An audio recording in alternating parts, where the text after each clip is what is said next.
What's on, ladies and gentlemen? My name's Ross, I like games, and today we're going to have a look at all of the Agumon. That's right, ladies and gentlemen.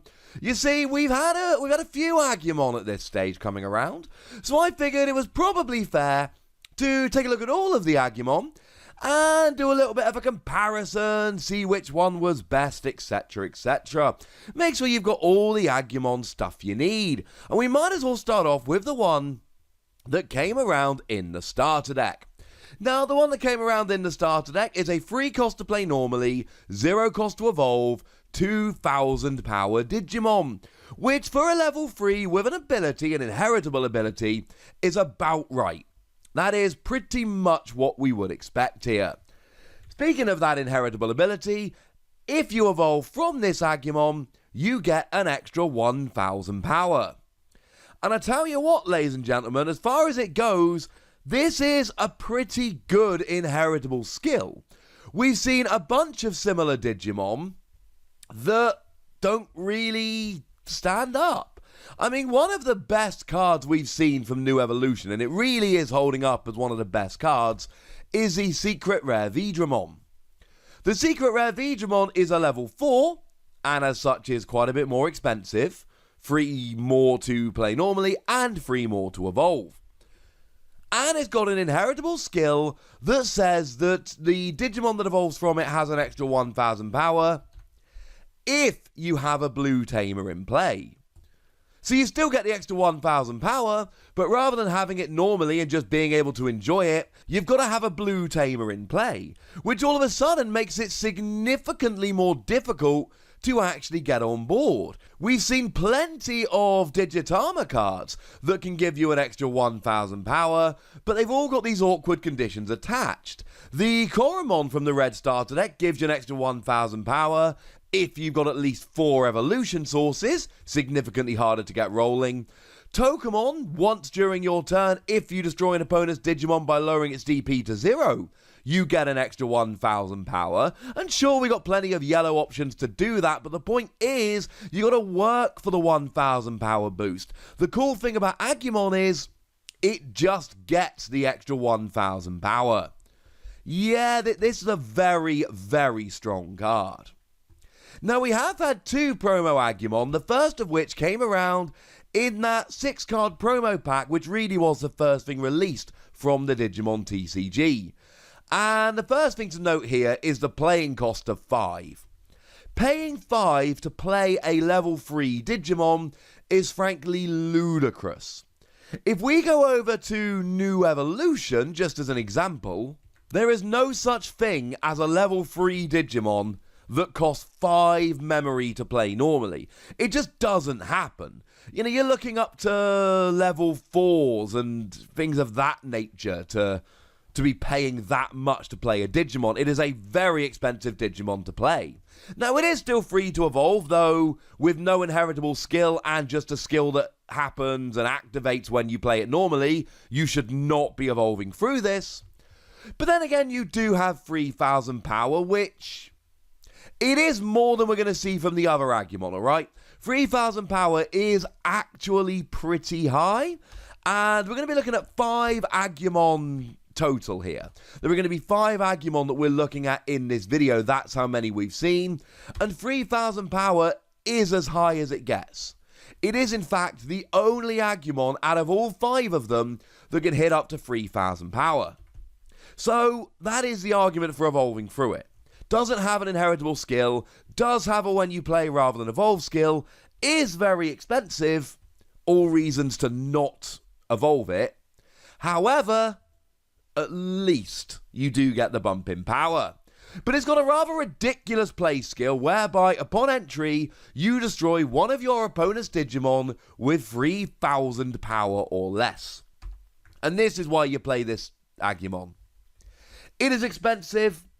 It's not got an inheritable skill. It does have a slight bump in power, to be fair. But the reason you play it very simply is it's got a really, really nice play skill. Now, it's still an expensive card, all right? It is still a card which is pretty expensive. That is still something you're going to have to reconcile. But as long as you can reconcile that, It is a very powerful card. There is actually a really nice combo here with Blast Fire if you are playing a yellow deck, well, a yellow-red hybrid deck, and it is very expensive. But Blast Fire for 4 memory lets you change one of your opponent's Digimon's base power to 3000 until the end of turn, which means then Agumon can come in and destroy it. Now that would cost 9 memory total, whereas if you go to the starter decks, we have got the Gaia Force option card that costs 8 and will destroy any Digimon. But then again, this will destroy any Digimon while leaving a 3000 power level 3 on your field. So it might be worth the extra memory here. It's only 1 extra memory. I do like this Agumon, but it's a very specialized Agumon. This is I am putting it in my deck so that I can take my opponent down kind of Agumon, not a standard, this is a level 3, I need another level 3 to evolve through kind of Agumon. While we're here, the other promo Agumon is even more specific. Now this was the Psycho Jump promo, and again it's got the standard stat line, 3 cost to play normally, 0 cost to evolve, 2000 power. But during your turn, if this Digimon's name contains Greymon, this Digimon gets an extra 2000 power. So that is either Greymon, or Metal Greymon, or War Greymon. You can evolve all the way up from Agumon, and you always get this. And 2000 power is really good, right? I gave you a little spiel about how the starter deck Agumon giving an extra 1000 power was a good thing.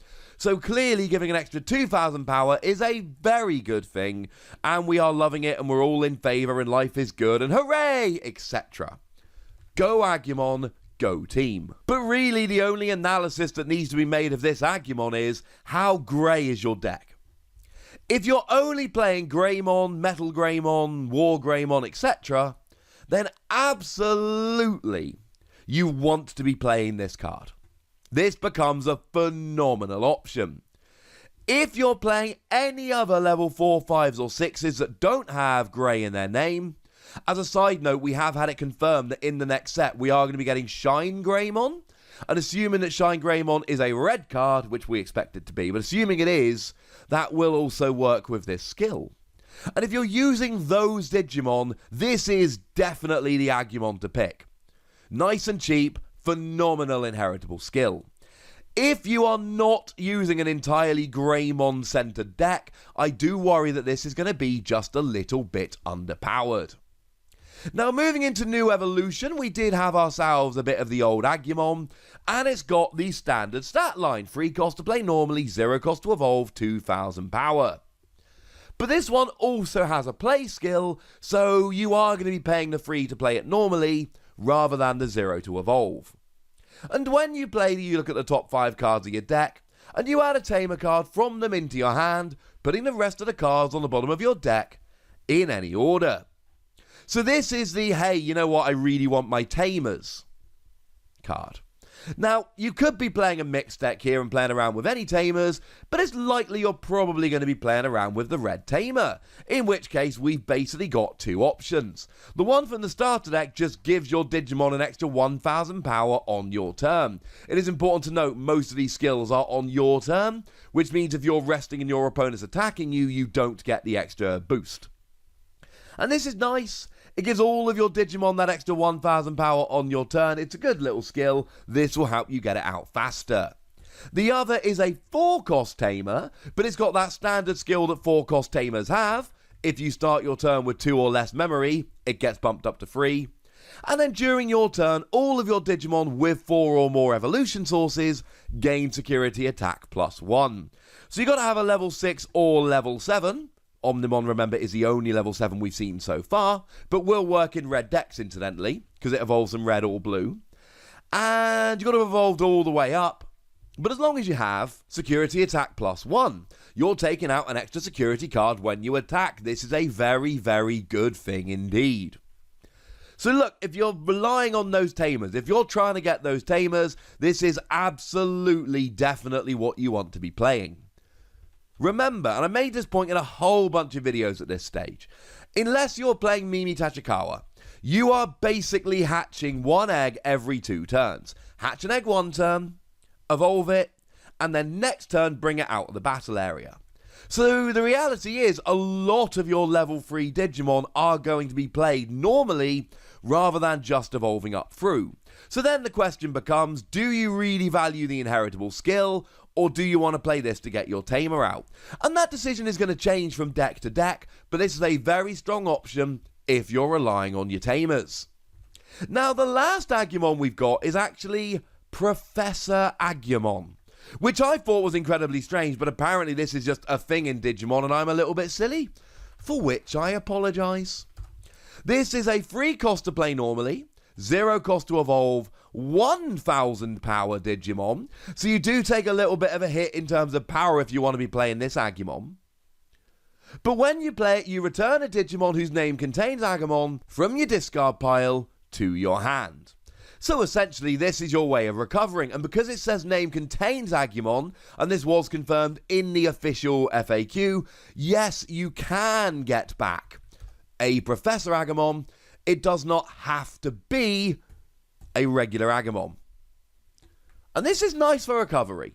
You're taking a hit in power, you don't have an inheritable skill, you are doing this purely for the recovery. So the question essentially becomes, if you're playing this Agumon just to get the play skill, do you want to recover an Agumon from your discard pile? Do you want to destroy one of your opponent's Digimon but have to pay 2 extra? Or do you want to search out your tamer?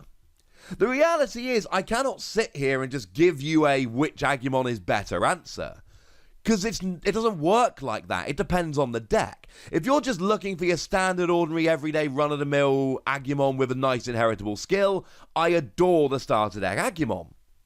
If you're playing a purely Greymon and above center deck, then you definitely want the Psycho Jump.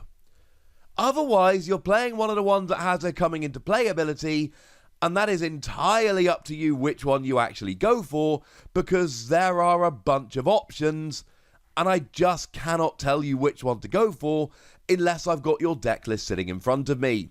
But the fact of the matter is, we've already, I don't know how, but we've already had 5 of these dudes, and we've got a nice little suite of options. But now, ladies and gentlemen, it's over to you guys. I want to know what you think about all of these. I want to know which is your favourite.